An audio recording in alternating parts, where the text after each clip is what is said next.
I made quite a few mistakes when I first started out with stock photography. It's pretty safe to say that the first material that I uploaded, it never sold. Not even once. And looking back at them now, yeah, that kind of makes sense. I wouldn't buy them either. I'll share an example shortly so that we can talk about what I think I did wrong so that you can learn from my mistakes and hopefully start selling your material a little bit faster than I did. Because your stock content probably won't sell either if you don't take a step back and think about what you're actually photographing.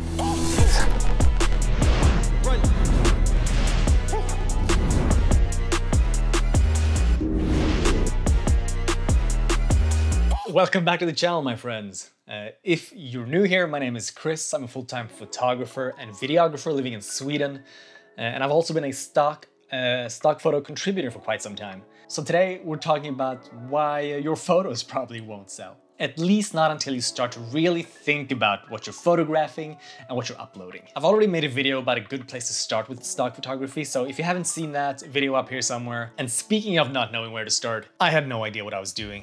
I didn't know what was selling or what wasn't selling. In my defense, when I started, I think I was like 18 years old, and I basically just thought it was fun to have somewhere to upload my videos and photos to. And if you're at that point in your creative life as well, that's actually not so bad. Just upload whatever you want, see what sticks. I mean, you get to practice what you love, photograph whatever you like, upload wherever you like, and maybe even make some money along the way. I mean, when photography is just a fun hobby, money doesn't matter that much, and it probably shouldn't matter yet at that point. So for me, whenever I was done, taking photos on my feet in rain puddles, Chris, you're a genius. Or like lens flares shining through my fingers. This is so unique. What I was doing next, not really knowing what customers were looking for or not, was pretty much to copy other things that I saw on the site. I mean, things that I assumed was selling a lot because it kept popping up on all these stock sites. Now, trying to copy other people's work is generally a very good thing for a creative to do. I'm not talking about like copying things frame for frame, pixel by pixel, so that it looks exactly the same. But, like taking inspiration from the theme, from the style, from the concepts, and maybe even from the camera work that you see. Because that's just a really great way to grow as a creator, to learn new techniques, and even a great way to find out what you actually like to do, like what styles you like. So what I saw a lot back then was a lot of people, business people, usually with their arms crossed looking into the camera, often even ending the video with a thumbs up. I'm sure this sounds very familiar to you too. There's still a lot of this on all the stock sites. But back then, it felt like it was 90% of what I saw. That and handshakes. And I'm sure these types of images sold a lot back then. Actually, I'm pretty sure they still do. At least more modern and subtle versions, I hope. So of course, since this was almost all that I saw, I sort of did the same thing. And this is going to lead me to my example footage. We talked a little bit about copying other people's work and how that's mostly a good thing if you do it right, if you do it in your own style, and hopefully if you do it better. Now, I copied what I saw, but I wouldn't exactly say that I did it better. Let's take a look at what I'm talking about, why this is a bad way of copying something, and what I would do differently today. All right, so yeah, this is very embarrassing.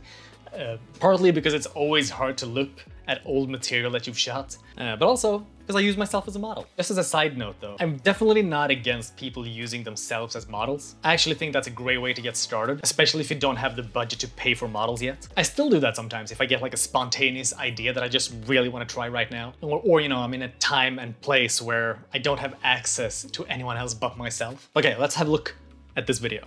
All right.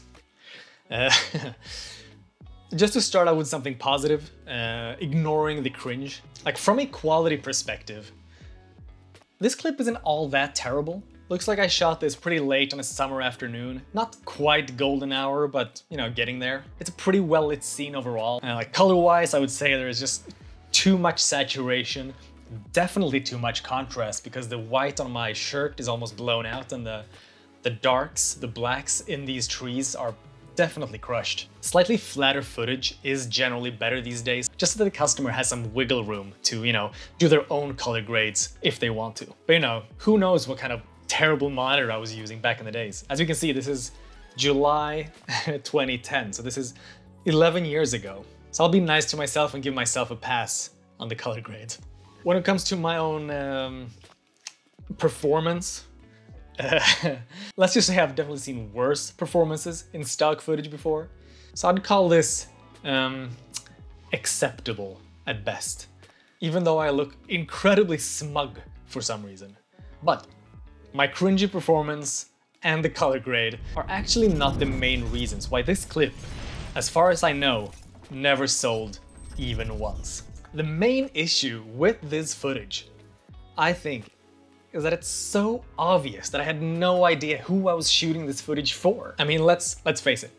I'm not fooling anyone here. Young businessman getting out of a car. First of all, yep, that's a young businessman, all right. I don't think I would trust this guy with my business, especially now with that smug look he's giving me. And where is this businessman doing all this business? In a forest?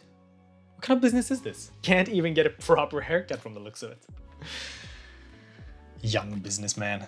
But jokes aside, it's fine to copy ideas and create the type of content you see other photographers make. Part of the growing process for creatives, to try new things and imitate the work or people that we look up to. I was obviously copying this because I knew or assumed that this type of content was selling.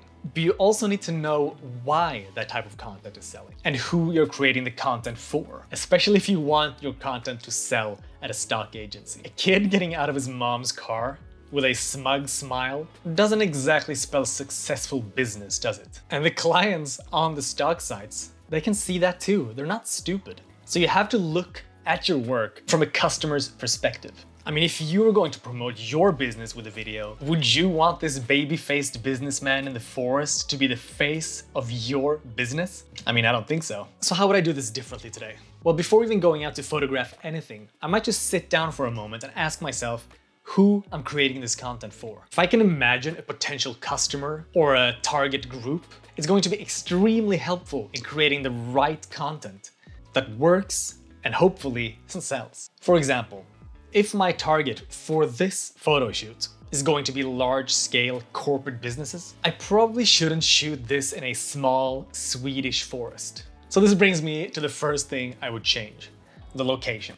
I know that the forest was a nice, quiet place for me to shoot back then, but if we want to create really good content that actually sells, we do have to work a little bit harder than that. So I would definitely take us into the city for this shoot, so that we end up in an environment where most businesses and business people actually work. And it doesn't have to be downtown Manhattan. Just make sure that we actually see some infrastructure in the background. That's enough. That way, even if you're just taking photos out on the street, it will look a lot more like your model is on her way to or from work. Speaking of model, that's the second thing I would probably change. I would most likely use a more, let's say, mature model for this type of shoot. Like when I envision a business person, I don't typically see someone in their early 20s in front of me. So I would use a model with a more realistic age for the job. Preferably someone that owns a suit that fits. Or some nice, business casual clothes. However, if I really wanted to use a younger model, I would just switch up the story in my photo shoot a little bit. I mean, let's say it's someone just starting their first job or internship at a new business. I would still want them to be well-dressed, but maybe more towards the business casual than strict business. Maybe have them carrying a backpack of some sort, maybe riding a bike to their new job. I think that would feel more accurate to the age group, and also feel like it would be more likely for a younger person in the city to be biking to work rather than, taking a cab or driving a fancy car. I mean, since they're most likely working with, limited funds. And the last thing I would do is actually give the model something real to do. This whole getting out of the car, looking into the camera deal it's just lazy and terribly cheesy, even though those types of shots still actually sell if you can do it tastefully. So come up with some authentic situations that a business person in the city might find herself in. And these situations can of course vary depending on the target customer group you're focusing on. So sit down before you go out and just write down some bullet points. Some sequences that you would like to have photographed by the end of the shoot. Like biking through the city, answering emails on a smartphone while waiting for a cab, picking up some morning coffee, or, whatever you decide suits your photo shoot.